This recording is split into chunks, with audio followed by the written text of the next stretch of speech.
Thank you so much, Paras sir, to coming all the way from Mumbai and giving us a beautiful guidance about the valuation. I now request CA Sanket Deshpande to propose the vote of thanks.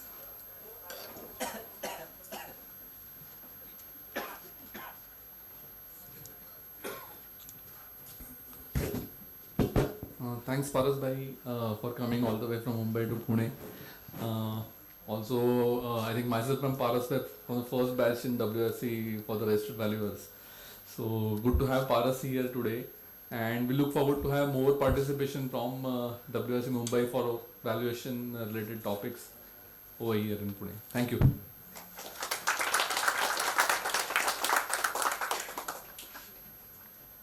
We'll have a quick tea break and I request all to come back to the session.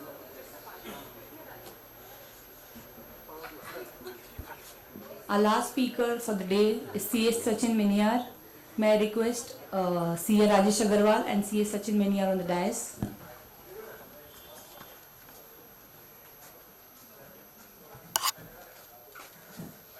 I request our chairman to felicitate CA Sachin Miniyar.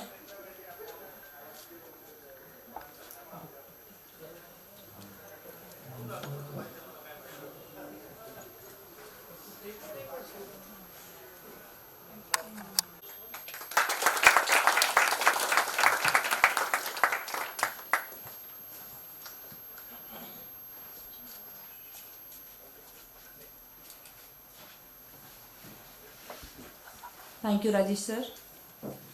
Our speaker for the day, CA Sachin Miniyar, he's on the managing committee member of ICI Pune branch and also the chairman of Pune Vikasa.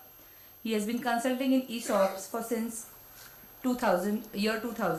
He specializes in designing and implementation of ESOPs for Indian companies as well as the Indian operations of MNCs. He has been involved in offering full spectrum of fully integrated stock plan management services. Till date, he has assigned customized structure for ESOPs for more than 200 corporate clients across different segments with India Infoline Limited, Radio City, Meru Caps, Bharat Forge Limited, Praj Industries, AU Financiers Limited, Gravita India Limited, Shringar Cinemas, Pari, etc. He has served clients all across India with Delhi, Jaipur, Kolkata, Kanpur, Bengaluru, Hyderabad, Mumbai, Pune, and so. He has assisted many listed companies in determining the ESOP's valuation, accounting impact for the year, and yearly disclosures to be given in the annual return. He has delivered seminars and programs held by Confederation of Indian Industries, that is a CII, Raisoni Management Institute, Nagpur, International Study Tour, and RRC organized by various branches of ICAI and study circles. He has held position as director at Lakshmi Krupa Urban Cooperative Bank, secretary at Niranjan Seva Bhavi Sanstha, and has been a member of board of Mahesh Professional Forum and few other social organizations. May I now request CA Sachin Miniyar to deliver the lecture. Thank you. And I would like to thank our chairman, Rajesh Agarwal, for giving me this opportunity to share my knowledge with all of you over here. And I would greet all the seniors in the professions and my colleagues over here. So friends, I know it's Sunday, last session. Everybody has some family commitments. Ghar jaane ki jaldi, I know. That's why the topic is also very small. I won't be taking much of your time. It won't last for 90 minutes for sure. But yes, I would try to cover the intricacies. I do understand because many of the times I am also on the other side of the table, so I know the anxiety you have to go home. So friends, basically the learning objective, what is our learning objective today over here is, what is an option? Obviously all of you are aware of. Then we'll have a small introduction to ESOP just to take everybody to the same table, because I know most of the seniors would be knowing the entire concept of ESOP, but in case few of you are having half knowledge of it, it's better we understand what are the steps that are involved. Then we'll go into valuation of stock options, the actual topic. The two methods that are involved, the intrinsic value method and the fair value method. And query redressal we can have at the end or anytime during the session as well. You can stop me at any point of time.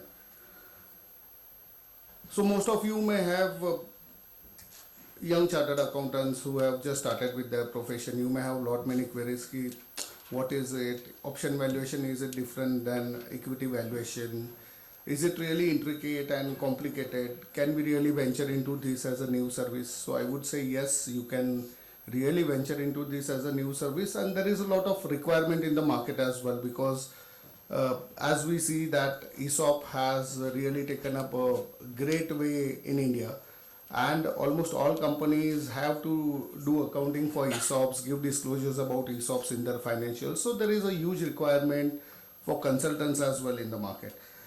Just to give you a brief background as to how ESOP came in India, right? So this concept started in India somewhere around 1995 or so. Prior to that, it was more prevalent in US. In US, it has been prevalent almost for last 6 decades, and the market has really matured over there in terms of ESOPs, types of ESOP, different tax impact for different types of ESOP, and so on. However, in India, we took this concept from US. We started implementing it slowly. In the early 2000, it was implemented mainly in the IT sector, telecommunication sector, and slowly people started realizing that yes, there is a sense in implementing ESOPs. Initially, it was being given across the table to all the employees. However, as I said, जब बच्चा छोटे से बड़ा बड़ा होता है ना, तो थोड़ी समझ आना चालू हो जाती है, right? So same happened with the concept as well. Slowly, companies started realizing that it doesn't make sense giving options all across to all employees. So nowadays, you will notice that it is given to a very few selected handful of employees, and there are many benefits of it. One of the common benefit is retention, rewarding performance, linking performance to reward, and so on. Or maybe in startups, see, they are short of cash, so they are not able to attract senior level employees, and at a certain age a person feels कि यार खुद का कुछ करना है, right? Oh, in IT we see a lot with people in the age group of around 45 where they have earned enough money and they say, no, now I want to do something of my own, and that is the time when they think of joining a startup, where startup cannot afford their salaries and they give them ESOPs. Okay, so with this background, now let's really start with our topic. So what is an option? All of us are aware that derivative is an arrangement or it is a product whose value is determined from the value of the underlying assets. Simple definition है, all of you are aware. सारे CA बैठे हो तो obviously ये पता है. So option में क्या खास है? Basically, it is a contract that gives owner certain rights and certain obligations. First is it's right but not an obligation. In a sense, in an option, whether to exercise that option or not is a right of the owner, and it's up to him, and he pays a premium for that, right? Now this right is either to buy or to sell. अभी ये मैं जो option बता रहा हूँ, this is not a stock option. We are speaking of a normal option that we trade in the share market, right? So this is a right either to buy or to sell. This right is for specified underlying assets, right? This is at a specified price, because when people trade in options, they either pay premium, and all those premiums are listed on the stock exchange. So specified price is there, and there is a certain time limit within which this option has to be executed. So these are normal options that people generally trade in the share market. So really, is stock option an option in this sense? Let's look into it. What is employee stock option? Basically, employee stock option is a right that is given to an employee. Now I am saying it's a right, not an obligation. Okay, so we comply with the first part of it. It's a right given to an employee to buy certain predetermined number of shares in a company at a certain predetermined price over a period of time, subject to certain conditions. So do we really comply with the characteristics of a typical contract? It's a right but not an obligation. Yes.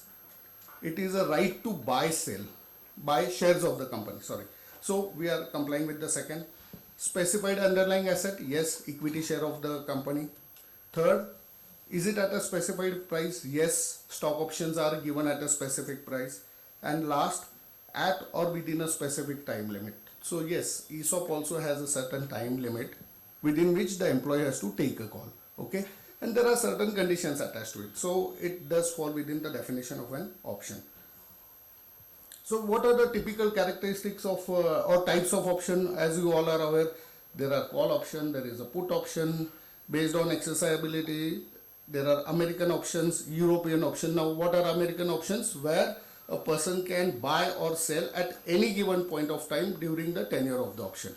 However, in European option, the person or the owner can buy or sell only at the end of the expiry of the option. So these are the two types of based on the exercisability of options. And from payoff angle, either the option is in the money, at the money, or out of the money. Now in the money is where he is making profit, at the money is a BEP level, and out of money is where he is making losses, right? So now let's go to ESOP. ESOPs, you must have heard the name or the concept, right? But there are different types of stock option schemes that are being implemented in the company. So first is ESOP, Employee Stock Option Plan. Most of the companies do implement that, right? What happens under ESOP? Under ESOP, stock options are issued to the employees to buy those shares. Second is ESPP. Now this stands for Employee Share Purchase Plan. It is again a type of an ESOP only.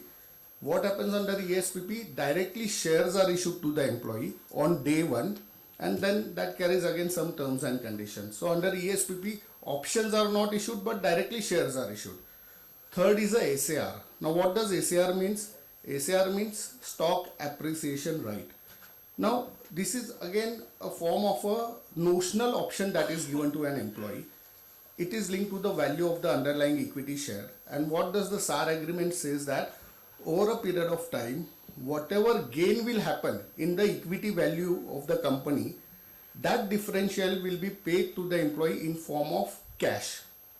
So getting it, let's say a SAR is granted with an exercise price of 100 rupees today, and the underlying equity shares price is also 100 rupees. Over a period of 3-4 years, let's say the equity goes to 500 rupees value.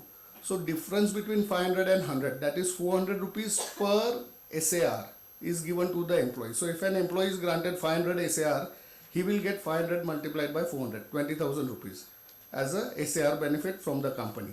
So what is difference between ESOP and SAR? In ESOP, the option gets converted into equity. However, in SAR, the option rather we can call it as an option or a stock appreciation right. As on the date of maturity, employee gets the differential in form of cash. He never gets any equity or any stake in the company. And last is a phantom ESOP.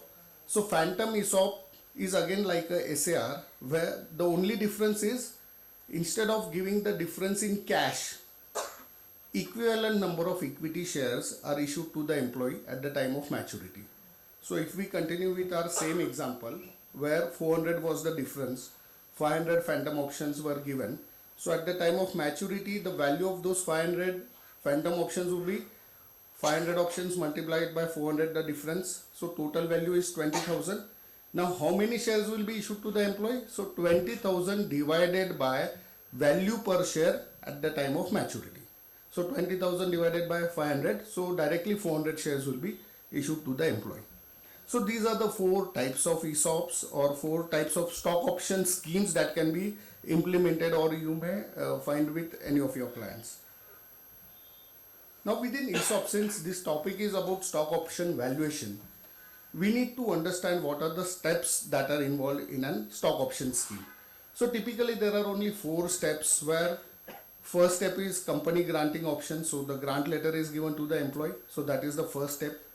Second step is the granted options vest. Now what do I mean by vest? In a layman's language, there is a lock-in period during which options cannot be converted into equity. At the end of the lock-in period, employee can exercise those options. So that lock-in period is called as vesting of options. Okay. So second stage is granted options vest. The lock-in period gets over.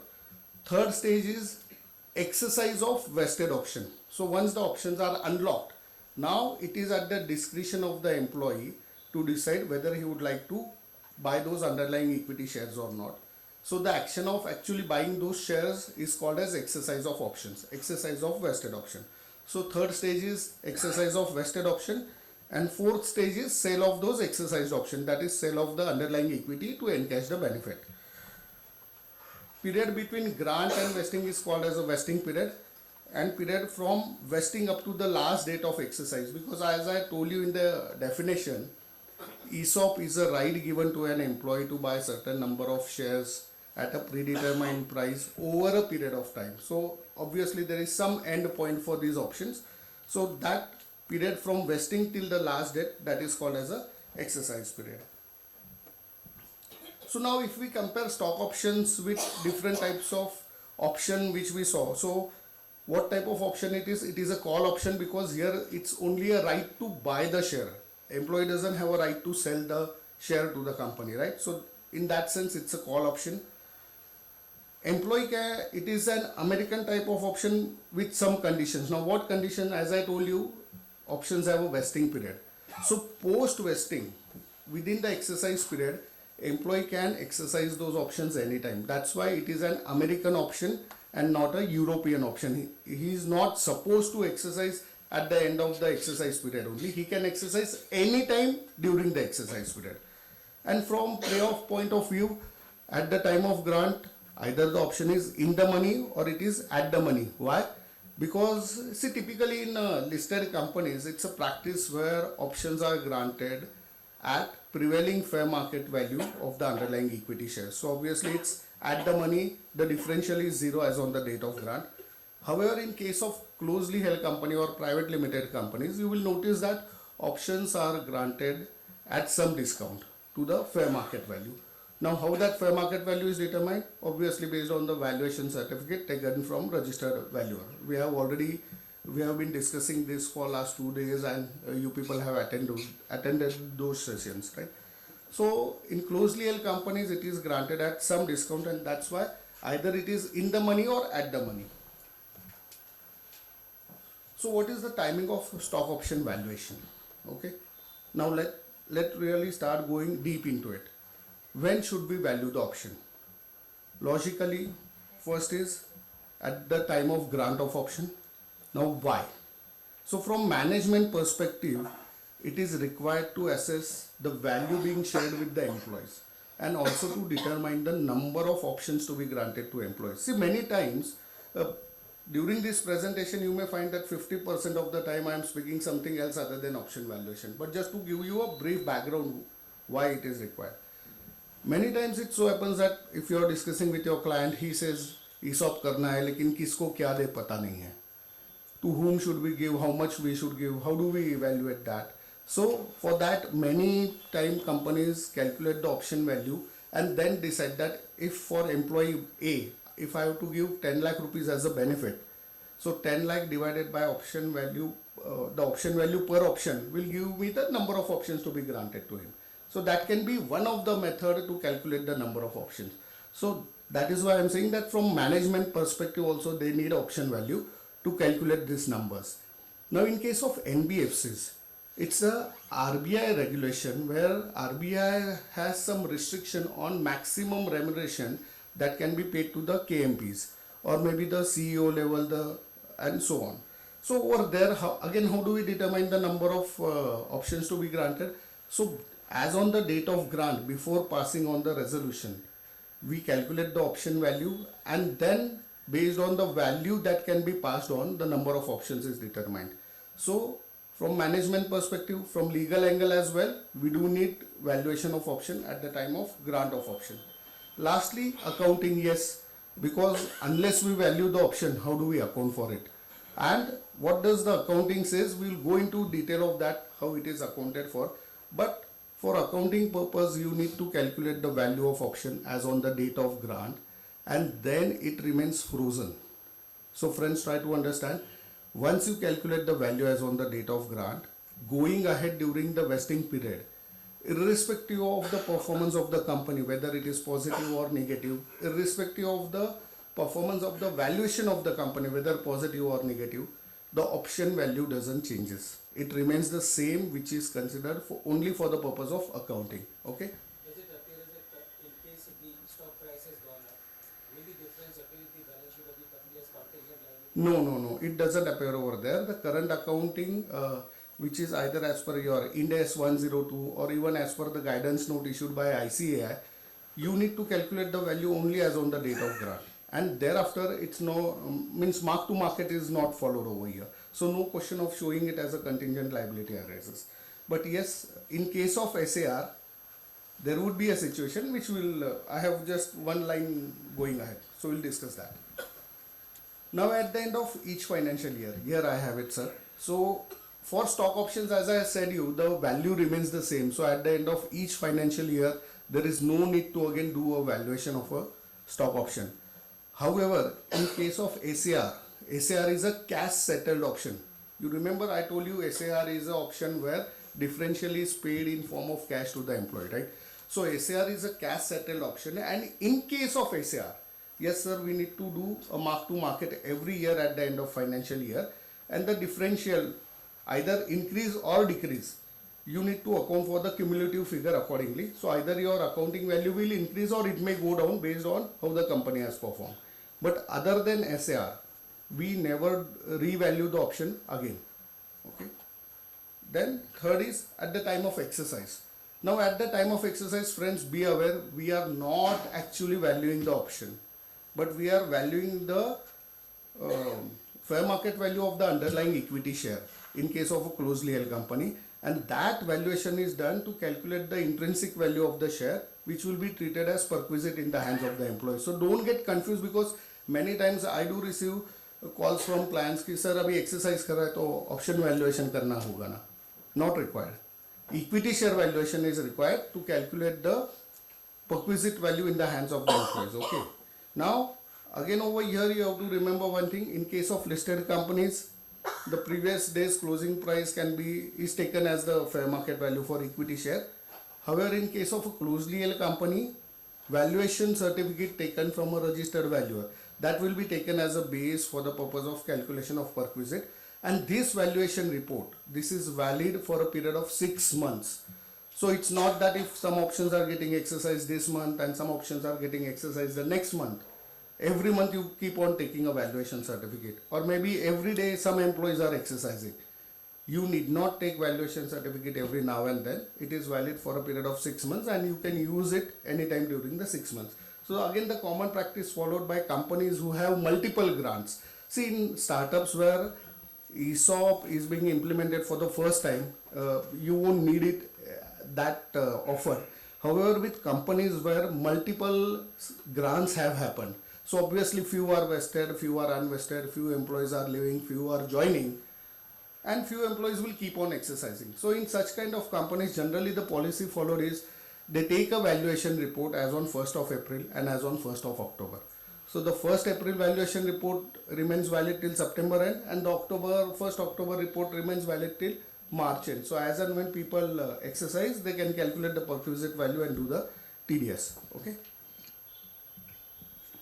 So now coming to the accounting for stock option. Basically in India there are two things based on which accounting for ESOP happens.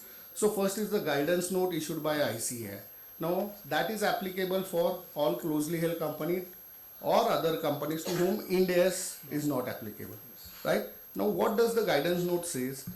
It says that there are two methods of valuing a stock option. The first is called as an intrinsic value method and second is called as a fair value method. Now don't get jumbled with the terminologies. Okay. The accounting method is also called as a fair value method and the value of option is also called as a fair value.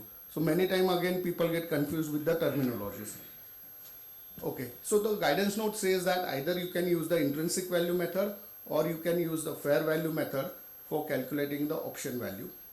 Further it says that if you use an intrinsic value method, then you need to give disclosure in your annual report as to what would have been the impact on the P&L had the company followed a fair value method. Very simple. Now in case if you use fair value method, do you need to do other way around? No. It says that if company directly follows fair value method, then you need not give disclosure about impact on P&L had the company followed intrinsic value method. However, if you go to Ind AS 102, you will find that it says that mandatorily company has to follow the fair value method. Now again, if we go to why these methods came, I would again take 5 minutes over here. In US, the accounting for ESOP also matured over a period of time. There have been different groups, various discussions on different methods that were followed, and over a period of last 6 decades, it has matured. In US, as I said, since the market is pretty matured about stock options, few people working at the senior most level, they misuse their options, they misuse the sensitive information they had, and before that sensitive information was out, they exercised their options, they encashed a gain, and they left the company. And those companies have closed, where employees actually ended up making huge losses. It was not only in terms of exercise of options, but in US, the taxation is again different. There are different types of options and different tax for different type. Okay, so people had to pay option tax at the time of exercise of options, and there were certain restrictions on selling. So people lost lot of money over there. So with this experience, again under US GAAP the accounting changed, and then they mandated that everybody has to follow fair market value, because intrinsic value method was an option given. So they also said that mandatorily everybody has to follow fair market value method, and same is being done in India, because in India also the first guideline under ESOP was issued by SEBI way back in the year 1999. Thereafter till date they have revised these guidelines almost 2-3 times. First time when the revision was made, fortunately I was fortunate enough to be a part of that team where we had revised these guidelines, and while revising, obviously the US law was taken as a base, and the same is happening even in the accounting thing. Now over a period of time, SEBI has also changed, and now it says that mandatorily you need to follow the applicable accounting standards. So it can be either Ind AS, and if Ind AS is not applicable, go to the accounting guidance now. Now that is happening, and this is the current situation for accounting. So now let's look into what is the intrinsic value method. Now intrinsic value by the word itself is very simple, where it says that as on the date of grant, difference between the prevailing value of the underlying security and the exercise price, this difference will be treated as an intrinsic value. So if we take an example that option is granted on 1st of January at an exercise price of 25 rupees, and let's say the fair market value of that equity is 100 rupees. It's very simple, intrinsic value is 75 rupees. So you calculate the option value based on 75 and amortize it over the vesting period. Now we won't go into detail as to how that amortization is done, but simply understand that the option value is amortized over the vesting period. So intrinsic value is very simple. Now let's say if these options were granted at 100 rupees, what would have been the intrinsic value? It would have been nil. So there wouldn't have been any impact on the books of accounts. But logically, do you think that yes, it makes sense of not taking any impact in the books if options are granted at the prevailing price of 100 rupees as per our example? See, in options, shares are not issued immediately. It is just a right which is given to an employee to buy those shares of the company, that too in future. So if you have a right to buy something in future, and if that is given to you at today's value, then obviously there has to be some underlying value because of which an employee will accept it, and that underlying value need to be accounted, and that is what has been captured in fair value method. So basically, fair value of stock option, what it says is, irrespective of your strike price, irrespective of your current price, you have to calculate the value. Now how do you calculate that value? It says that use any binomial model. It doesn't specify any model, that Black-Scholes आप लोगों ने सुना होगा. Law nowhere says that use Black-Scholes. So it says use any binomial valuation model which takes into consideration following parameters. First is fair market price of the share as on the date of grant. Second variable, the exercise price of the stock option. Third variable, it says volatility in share price of the underlying equity. Fourth variable, it says consider the expected life of the option. Now mind my word, expected. I am not saying actual life. I am saying expected life. Your exercise period may be different and expected life may be different. Okay. Fifth, it says consider risk-free rate of return. And lastly, it says consider the dividend yield. So use any binomial model which uses these 6 variables, and using that model, whatever value you get, you use that for the purpose of accounting of stock option. Now, which are those models which uses these 6 variables? So Black-Scholes Merton model is one of the most common and widely accepted throughout the world model used for valuation of stock options. Commonly, it is in a common man's language, it is just called as a Black-Scholes model. We hardly hear the word Merton in it. Second is Monte Carlo model. Now again, it's a model, but for the purpose of stock valuation, it is rarely used and it's generally not accepted by the department as well. And third is a binomial model where you go on projecting the share price based on the optimistic and pessimistic figures and number of complications. Even till that I haven't understood it. So even that is very rarely used. So commonly used, commonly accepted by the department, by the companies, by the employees world over is Black-Scholes model. Okay. So that's why now we will be concentrating more into the Black-Scholes model. But before going into Black-Scholes model, let's understand those impact of those 6 variables. As I told you, the topic is very small and actually we need to concentrate only on these 6 variables, and that's the end of the topic. Okay. So first I said fair market price of the underlying asset. Now in stock option, what is the underlying asset? Equity share of the company. So the fair market price of equity share of the company will be considered as this variable. Now again, we will look at 2 situations in all these variables. That first is, what if the company is listed? What if the company is unlisted? Because these are the only 2 situations you will face. So if company is listed, the share price is available on the stock exchange.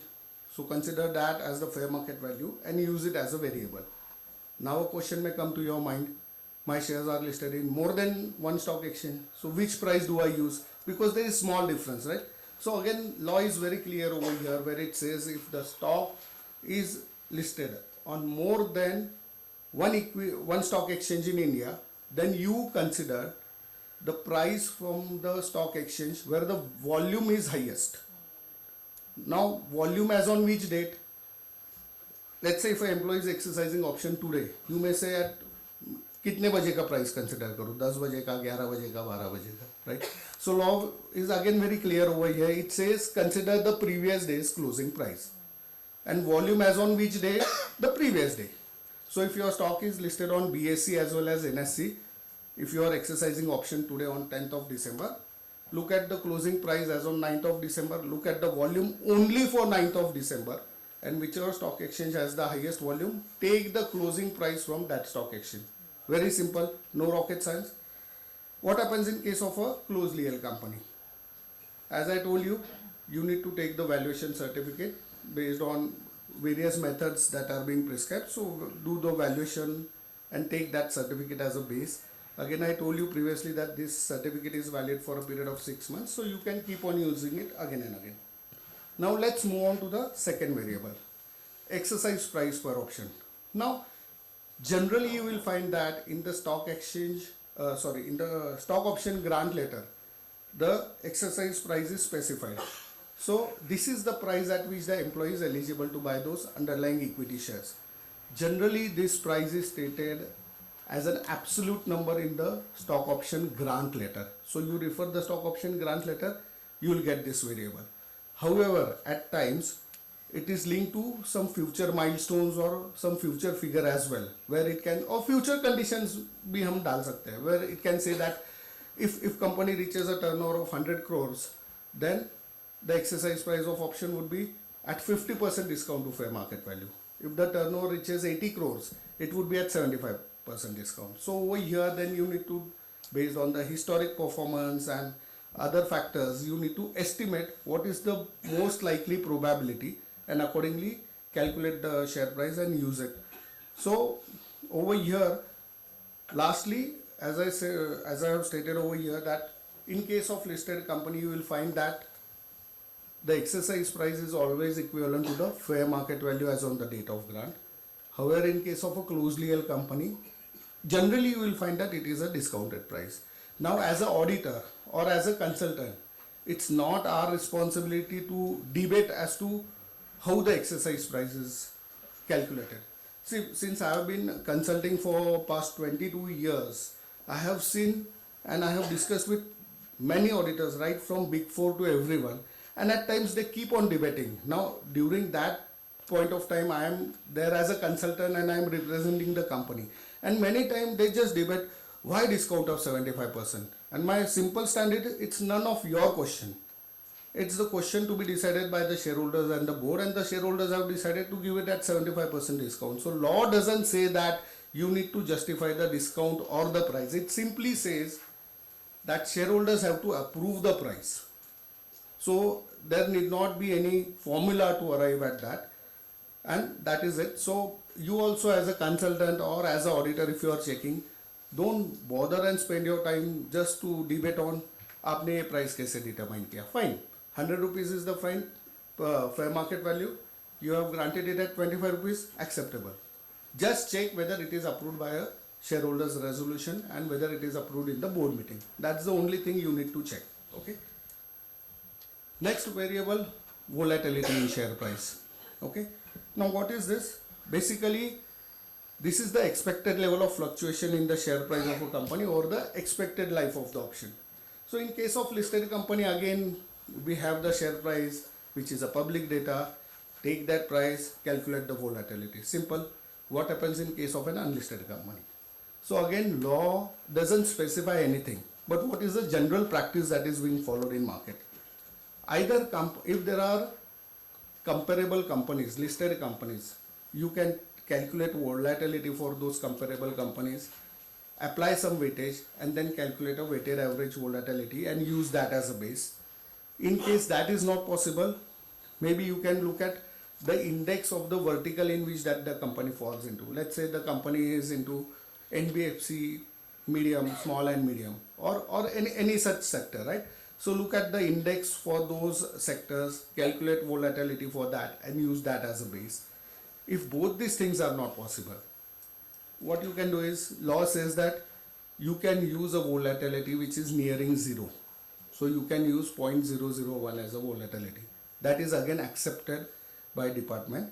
But yes, you should be able to justify that why you haven't used a comparable company's share price as a base. Okay, but these are the only three routes that you can use for calculating volatility in case of a closely held company. Next is expected life of the option. Now this is expected life and not the total life of the option. Okay, so mind you, if the exercise period of an option is 6 years from the date of grant, let's just take it as an example. Now while calculating the expected life, it's not mandatory that I have to use 6 years only as the expected life. So in case if the company has been granting options on a regular basis, you can look at the historical performance as to at what interval employees have been exercising, and you can use that as a base for assuming the expected life of the option. Further, while considering the expected life, you also need to consider factors like what is the vesting period, what is the overall exercise period, because at any given point of time, your life cannot exceed the exercise period and it cannot go below the vesting period, because vesting period is the minimum lock-in period and exercise period is the maximum period up to which the employee can exercise the option. So it cannot go above exercise period, it cannot go below vesting period. Then as I said, look at the historical performance. Now while watching historical performance, if you find that there are 2-3 separate group of people, let's say people in mid-management level, they have been exercising early. However, people in senior management level, they have been exercising towards the end of the exercise period. So you can make grouping accordingly, give weightage to that, and take the weighted average life as an expected life. Even that is allowed. See, whatever you do over here, there has to be a logical reasoning for that. Okay, so accordingly you can calculate the expected life and put it in the model over there. Next, risk free rate. अब ये risk free rate क्या concept है? So again, it's very simple. All of you are aware that this is the yield to maturity on government securities. And what should be the tenure of those securities? Tenure equivalent to the life of the option that you have considered. So let's say if you have considered 5 years as the life of the option, then simply take the YTM on government securities with a maturity at the end of 5 years. Now, as on which date the risk-free rate has to be considered? The risk-free rate has to be considered as on the date of grant. Generally क्या हो जाता है? Company grants option let's say in April. Throughout the year कुछ नहीं होता है. At the end of the year, when books are being finalized, उस वक्त क्या आता है? अरे ESOP accounting करना है.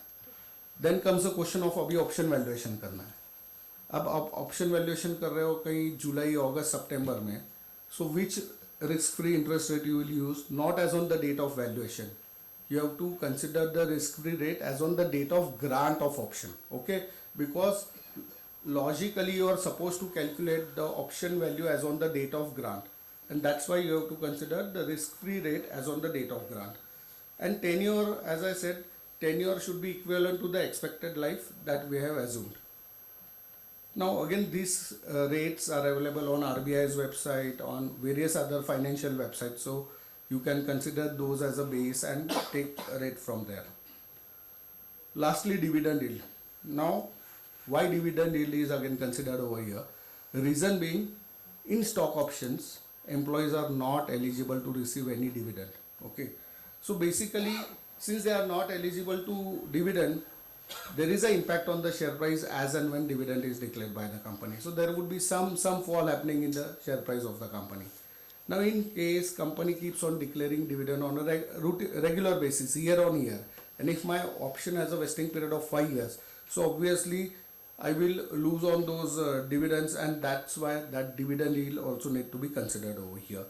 Now while calculating dividend yield, again look at the historic dividend that is being declared by the company. Okay, so consider that, calculate the average dividend, and now the average dividend that you have calculated, that has to be divided by the average share price, because I am speaking of dividend yield, so it has to be a percentage of your fair market value and not percentage of your face value.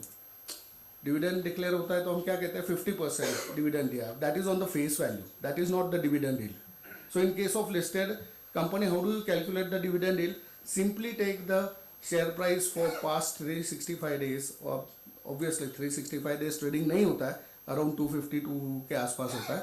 So take the share price for past 1 year from the date of grant, take average of that, whatever average dividend you have assumed, divide that by the average share price, and you will get a average dividend yield. So you have to use percentage of fair market value and not percentage of face value. Okay, so these are the 6 variables. This is how they are calculated. So once you have these 6 variables, then it's no more a rocket science. It is just a value that is derived. So now let's come to the Black-Scholes model. Yes, sir. This valuation has to be done only after the shareholders meeting, or before shareholders meeting can we do the valuation? No, see, what law says is that the process and what is stated in the law, there is a big difference. See, as a process, management would first like to evaluate whether to go ahead with ESOP or not, and what should be the pool, who should be covered, who should be given how much, and how should I distribute the pool. This is the practical way of doing it. However, the law says that unless and until you pass a shareholders resolution, you cannot implement ESOP. Now for passing shareholders resolution, it says that it has to be a special resolution. Now the moment I say it has to be a special resolution, the notice to the AGM need to have an explanatory statement, since it's a special resolution, and again law has specified what has to be covered in the notice. So there it says that in the explanatory statement, each and every detail of the ESOP scheme need to be given in detail. So practically first you finalize the scheme, finalize everything, then go and do the paperwork. So then pass the resolution, then implement the scheme. And this valuation is not required as on the date of passing of resolution, because shareholders will agree only that what should be the overall pool. See, in any shareholders notice, if you refer, it says that they approve 5% ESOP, they approve 10% ESOP. What it means is this pool has been approved. How to distribute that within the given set of employees, it's the prerogative of the board, and where it delegates that right to the board. Now in case of listed company, it is not the board but it is the nomination and remuneration committee. So it goes to the NRC and then NRC decides how to distribute that. Now for accounting purpose and for calculation purpose, management will do valuation as on the date of grant. And no, because today we may pass the resolution, it's not necessary that the very next day you have to grant option. You can grant option at any given point of time. So let's say you decide to grant option after 3 months. Today's value won't make any sense over there. So you calculate as on the date of grant. Okay, so now let's come to the Black-Scholes method. This was developed by 3 economists, Fisher, Black, Myron, Schulz and Robert Merton. This is the model uses all these variables. As I said, it uses all these 6 variables and gives us the stock option value. This model is based on following assumptions. Okay, first it says the option is European style, which can be exercised only at the end. However, I said ESOP is more of an American option with certain conditions. Even though there is a disparity, it is accepted. Okay. Second, the model assumes that share price follow a log normal distribution based on principle that asset value can never be negative, right? Because on the lower side it will be 0. It can't go below 0. So it assumes that share price will follow that log normal distribution. Thirdly, it says there is no transaction cost. Practically that is not possible. Whenever we trade in shares, we pay some brokerage, we pay some commission. But this is what is the assumption in Black-Scholes model, and even this is accepted globally. Lastly, it is interest rate are assumed to be constant. Now we are very well aware interest rate can never remain constant. But still this is accepted globally, and with these assumptions the Black-Scholes model has been derived. This is not only accepted, as I said, not only accepted by companies in India but by companies and management overseas, not only by Indian Income Tax Department but even by the SEC and IRS department in US as well as other countries. Okay. Now this is the formula to calculate Black-Scholes value. Please, no questions over here. Don't ask me what this formula means. Don't ask me how we can derive it in Excel. I have a very simple solution for you. ये formula lecture दे रहा हूँ, so I need to show you the formula. I have not typed it. I have just कहीं से cut किया और उसको paste किया है. वो टाइप करना भी मुझे आता नहीं है. Okay? Simple interpretation of this formula is it represents the present value of expected payoff of options at the expiry. So don't ask me for further explanation on this formula. अभी आप बोलोगे कि इतना सब बता दिया है, नई अपॉर्चुनिटी, ये कर सकते हैं और फॉर्मूला ही एक्सप्लेन नहीं कर रहे, तो काम कैसे करेंगे, right? I am coming on their, I am coming on. One more thing, note this is net of exercise price value. Intrinsic में हमने क्या किया था? 100 rupees minus 25 rupees, 75 rupees we had calculated. This formula will give you a value. Let's say it gives you a value of 60 rupees. Now from that value you are not again supposed to reduce the exercise price, because this is net of exercise price and dividend. Okay, so whatever value it gives, it's the net option value. The best thing is, instead of developing the formula in Excel, it is recommended to use online calculators. I also use online calculators, but over a period of time I got a Excel, so I am using that. Why I am saying don't use Excel? I won't. If somebody is interested, yes, please, you can go ahead and try it in Excel. But even if a single line or a single formula goes wrong in Excel, in calculation all this D1, D2 and other things, sigma figures, and I am not good in maths. Okay, एक भी formula गलत हो गया, तो your Black-Scholes value will go haywire. As a consultant, मान लो अगर आप वो किसी कंपनी का असाइनमेंट कर रहे हो, Big Fours, they check line by line, whatever report you give. So mind you well, it's not that आपने report दे दिया, certify कर दिया, on the face of it they will accept it. They will debate on you on each of the variables. They will debate on you on even this formula, and they will calculate it parallelly. So that's why it's better. Online calculators are available. Use that, make your life simple. Okay. So now what is the relation between these 6 variables and the Black-Scholes value? क्योंकि ऐसे हो सकता है ना कि while consulting a client में ask you कि 100 रुपए की प्राइस है, अगर मैं ₹25 में ऑप्शन दूंगा तो ऑप्शन वैल्यू क्या होगा, और ₹50 में दूंगा तो ऑप्शन वैल्यू क्या होगा. Now we are not speaking of intrinsic value, we are purely speaking of the fair value of option. So if the stock price increases, the Black-Scholes value will increase. If the exercise price increases, the option value will decrease.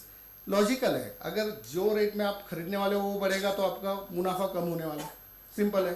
So if the exercise price increases, the Black-Scholes value will decrease. If the volatility increases, Black-Scholes value increases, because what I said, it presumes that this is log normally distributable. सो अगर volatility ज़्यादा है तो वो projections भी higher price का करेगा और फिर उसको डिस्काउंट करेगा, तो आपका Black-Scholes वैल्यू बढ़ेगा. If the life of the option increases, the Black-Scholes value increases. क्यों? 5 साल की जगह आपने 7 साल प्रिज्यूम कर दिया तो वोलेटिलिटी से उतना ही शेयर प्राइस बढ़ने वाला है. So obviously your Black-Scholes value will again increase over there. If the risk free rate increases, the Black-Scholes value increases.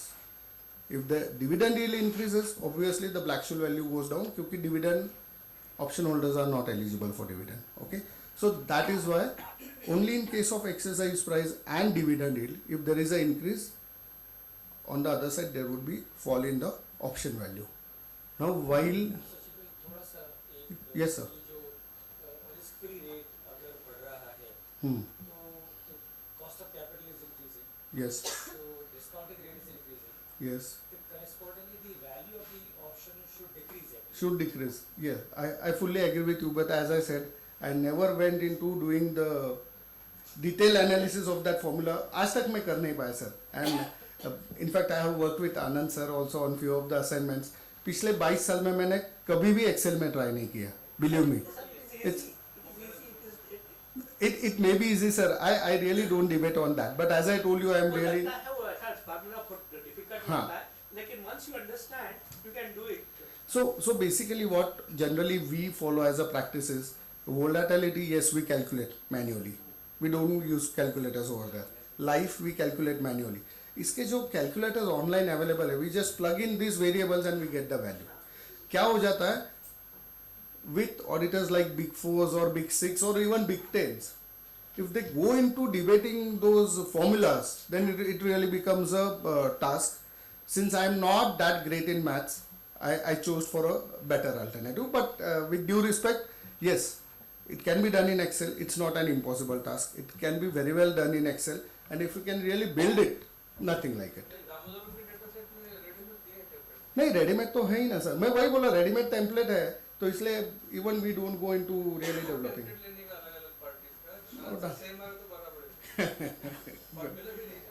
So again, coming back to your question, if the risk-free rate increases, logically the value should go down because the discounting factor increase. That is what we understand based on our DCF thing, right?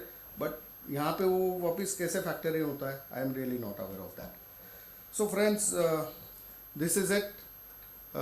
Any queries or anything you would like to discuss? See, as I told you, Monte Carlo method भी है, कोई accept नहीं करता, कोई use नहीं करता. देर is a binomial model भी है, बाइनोमियल मॉडल ही बोलते हैं उसको, ठीक है. There is a binomial model as well for valuation of option, but none of the auditors and none of the departments accept value as per that. The moment you say we have used Black-Scholes value, we have used Black-Scholes formula, it is accepted world over, and that is why I have used my time just to be specific about Black-Scholes method that you people can follow. Okay? Yes, sir. One question regarding that expected life and dividend yield. When you said you refer the history, but for the startup or the very incompetent. Right. For a startup, when there is no history, how do we assume the expected life, right? So what really we can do is, as I said, your expected life cannot go below vesting period and it cannot exceed the exercise period. Let's say vesting period is 3 years. Let's take some example, okay? Option is granted today. It says that the vesting period is 3 years from the date of grant and exercise period is, let's say, 10 years from the date of grant. So logically, in year 0 option granted, in year 3 it will vest and it can be exercised till year 10. So in actual you have only 7 years to exercise the option. Now what you can do is, since you don't have any historical evidence, either you can assume the maximum period, you can say that my option life is 10 years. Now when you say 10 years, generally department may challenge in case of scrutiny. Reason being, the value will increase, okay, because you are assuming a higher life, so the value will increase. So instead of that, जैसे हम tax audit में करते ना, suo motu ही थोड़ा disallow कर देते हैं, right? In the same manner you can say that our expected life is equivalent to vesting period plus half of the exercise period.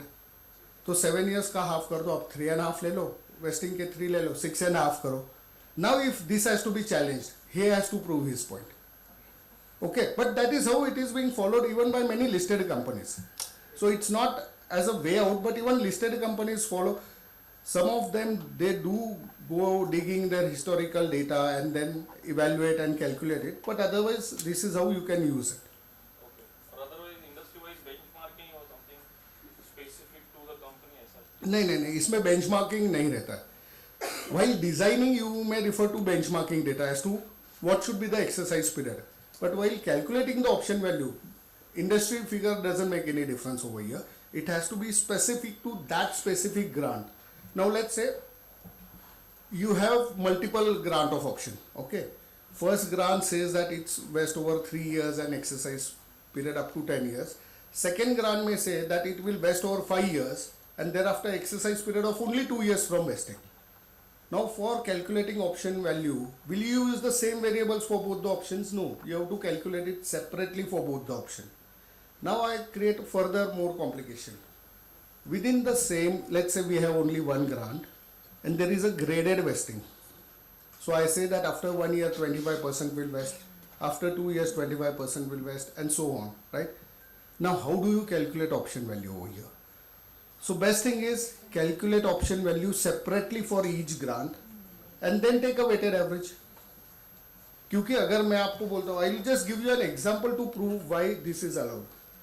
If today I grant 100 options, which as per the example it vests equally over next 4 years, ये मैं बोलता हूँ तो थोड़ा complicated लगता है, graded vesting. Now instead of that, I just tweak my language and I say that I grant you 4 different options today. Under first, I grant you 25 options which will vest 100% after 1 year. Under second, I grant you additional 25 options which will vest 100% after 2 years. Under third, additional 25 which will vest after 3 years. And under fourth, additional 25 which will vest after 4 years and 3 years.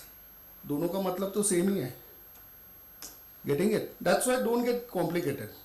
Graded vesting है ना, calculate it as if each vesting is a separate grant. And then take a weighted average. अगर 25-25 है तो simple average हो जाएगा. यही अगर 3 साल का vesting है, 30%, 30%, 40%. So then you need to take a weighted average. So accordingly you can calculate that and use it as a expected life.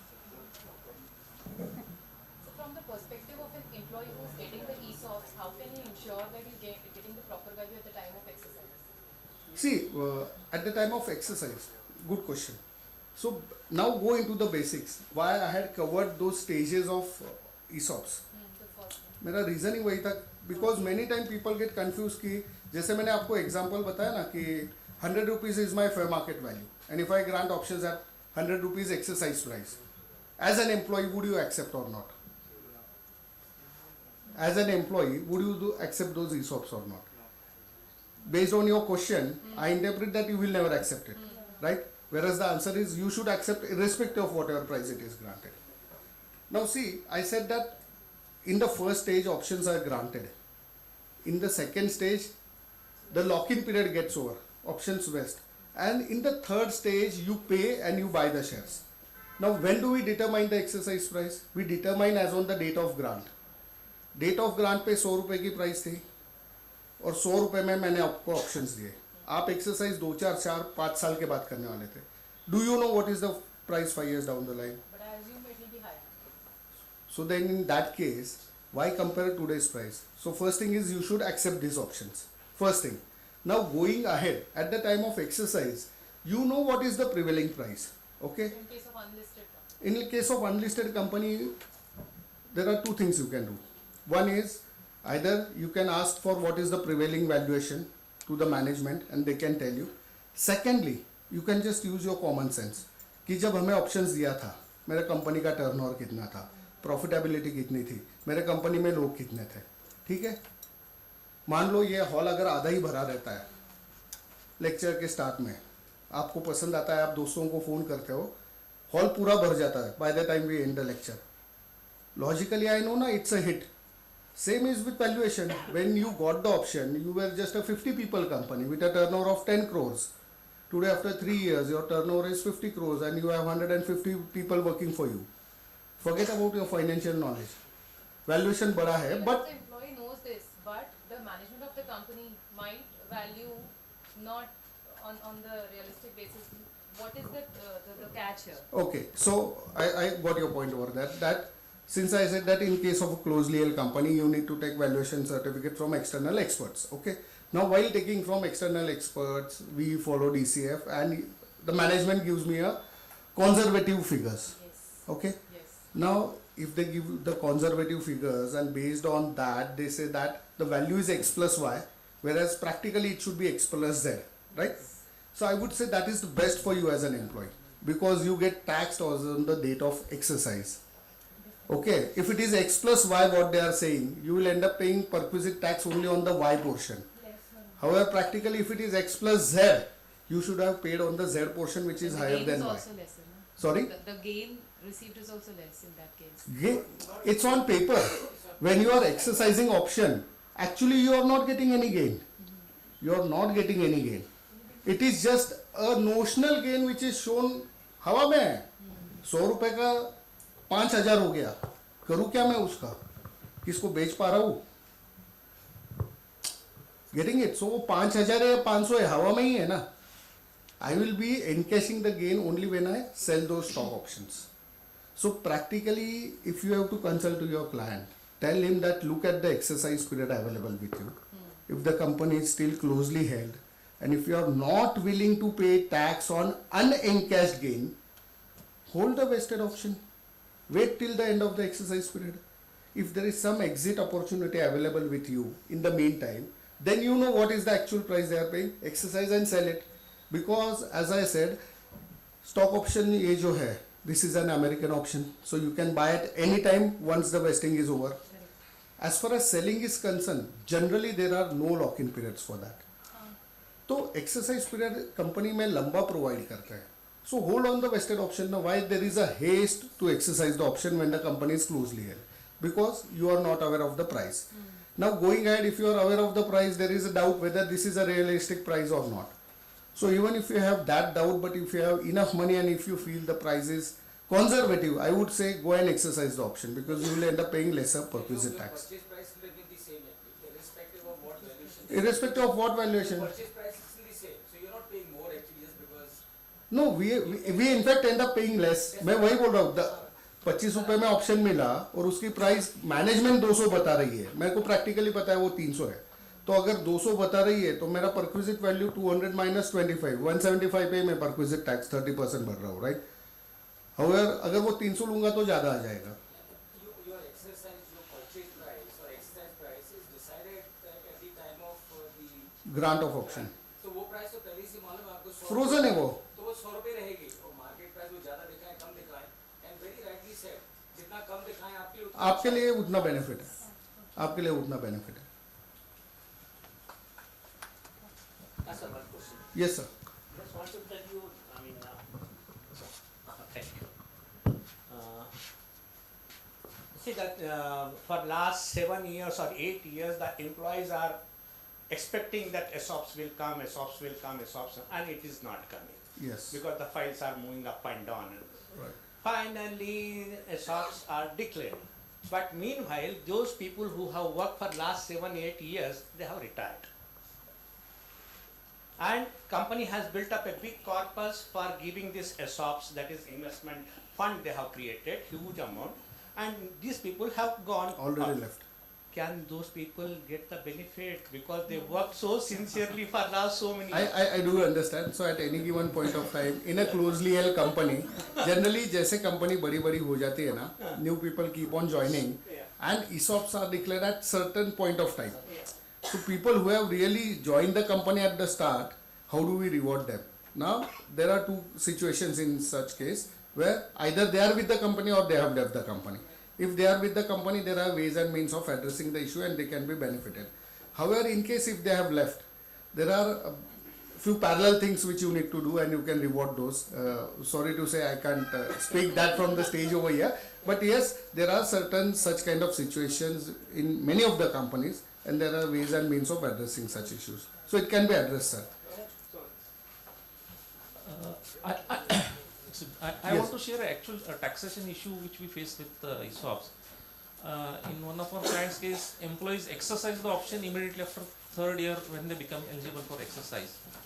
And after 5 years, that company was taken over. Yes. The employees who had exercised immediately, they ended up paying long-term capital gains. But those who had not exercised, they ended up paying at 30%. Entire 30%. So that's a trade-off. See, in ESOPs, again we go back to the definition. It is a right given to an employee. So when to exercise is to be decided by the employee. Management doesn't have any role over there. So if you are optimistic about the future performance of the company, or if you are optimistic about the future share price of the company, and if your internal cash flows allow you, then I would say exercise option as and when they rest. However, it's not the same situation with all people. In fact, I have seen many people who have thousands of options, and the value to exercise those and to pay the perquisite tax, they need lakhs of rupees. Where now banks have started with a separate product of ESOP exercise loan. Like we have personal loan, they have started giving funding for exercise of options. And actually they have a proper product for that. Okay. So based on your internal cash flows and your perspective about the future of the company, you should be taking the decision.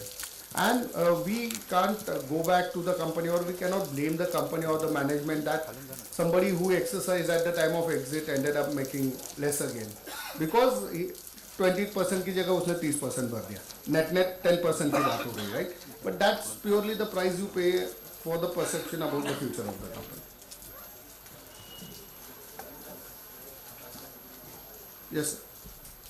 Could you shed some light on difference between ESOP and SAR, and Yeah. what care the company should take while deciding? See, again, I would say a very good question, not related to our topic, but very important if you are consulting your client for ESOPs. See, in ESOPs, you grant stock option which get converted into equity. In SAR, you are giving a notional option where cash outflow will happen from the pocket of the company in future. ESOPs में क्या होगा, आप option दे रहे हो, बंदा exercise करेगा, वो share holder बन जाएगा, and he will get the benefit only when there is a IPO or somebody acquires them. So from where the money is coming, a third party is paying to him under ESOP.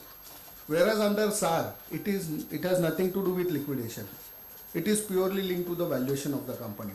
तो इसमें क्या होता है, as and when the SAR vest and they are exercised, the company has to make arrangement for the encashment or for payment of the differential figure. So ESOP और SAR में major difference यही है. Drawback is in SAR you pay from your own pocket, whereas drawback in ESOP is there is dilution. SAR में dilution कुछ नहीं हो रहा है, 100% as a promoter आपके पास ही है. ESOP में क्या हो रहा है, 5% आपने ESOP किया, as a promoter you end up holding 95%. But then what is the other side? ESOP में exit हुआ तो ही benefit है, SAR में exit हो ना हो आपको benefit देना ही है. So you need to be very specific when you design the scheme and tell your client about this future implication. I have seen with listed company that they have issued SAR. Okay, I will just take one example to explain you why having a SAR scheme is like doing a suicide. Okay, Infosys की scheme आपको simple समझा देता हूँ, 2 minutes, not more than 2 minutes. 1995 Infosys was listed. Okay. Prevailing fair market value was 100 rupees. Now this is public data. You can take a note and cross check it. Prevailing price 100 रुपए market में था. Infosys implemented ESOP. Okay. They said the grant price per option is 100 rupees as on that date.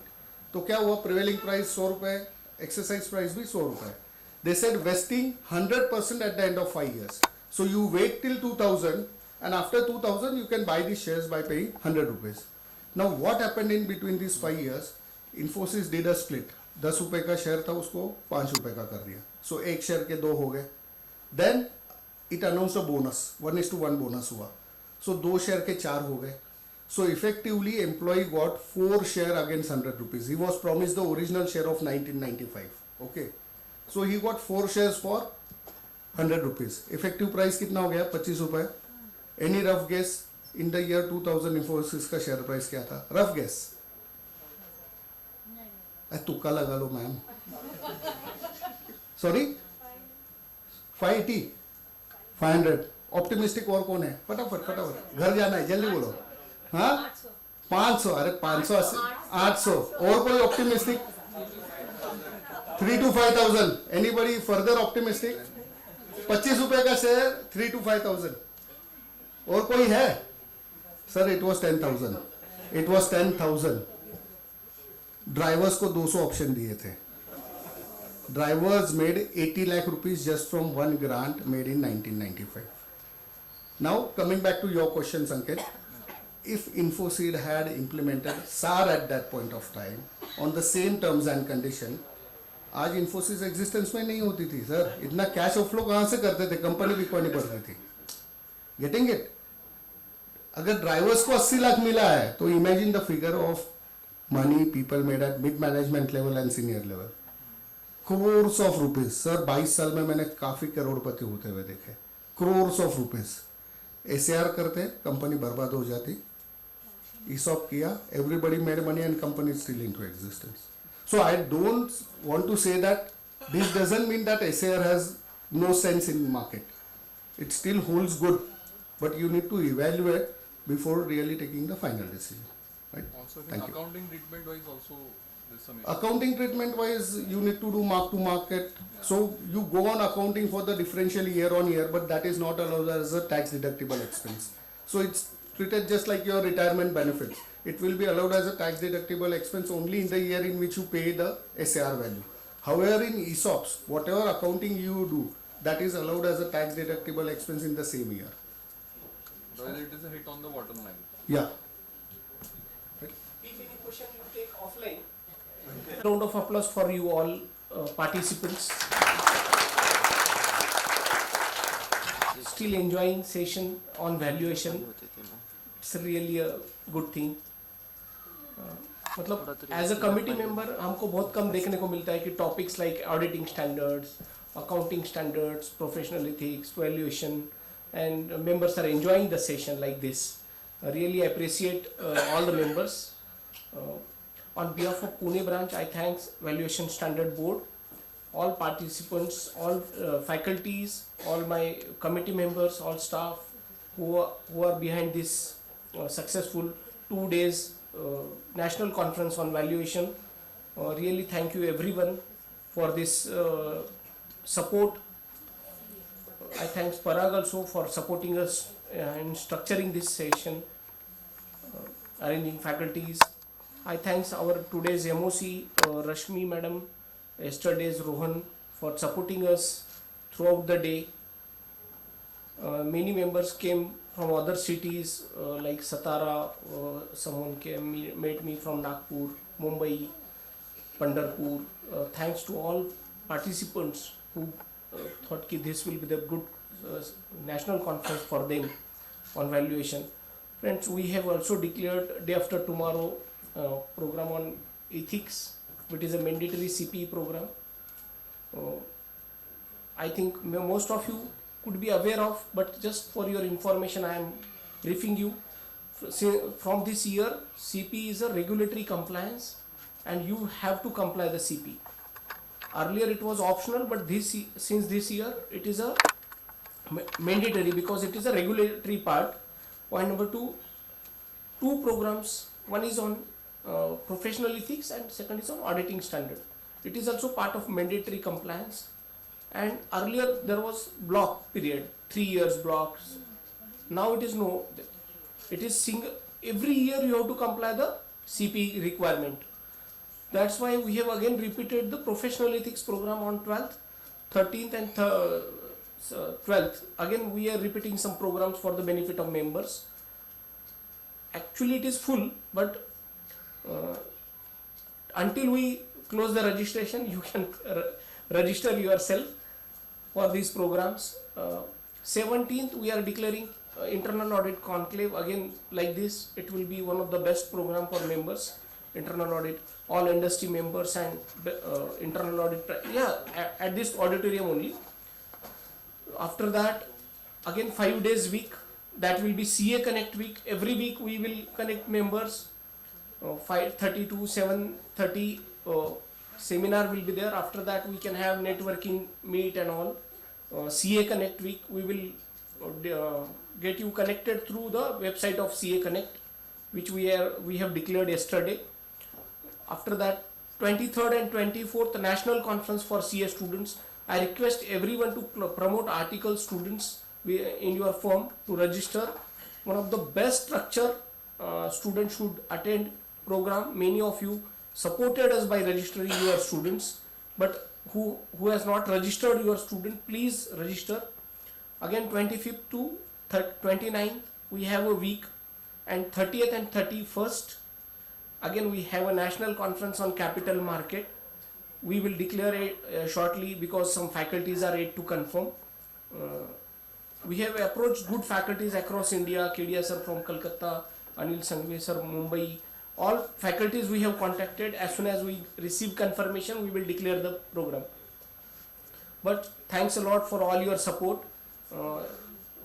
Really myself I enjoyed the sessions, even though I was not there in the conference to listen, but thank you for smooth completion of the program. I like to felicitate Rashmi madam for her support for the program.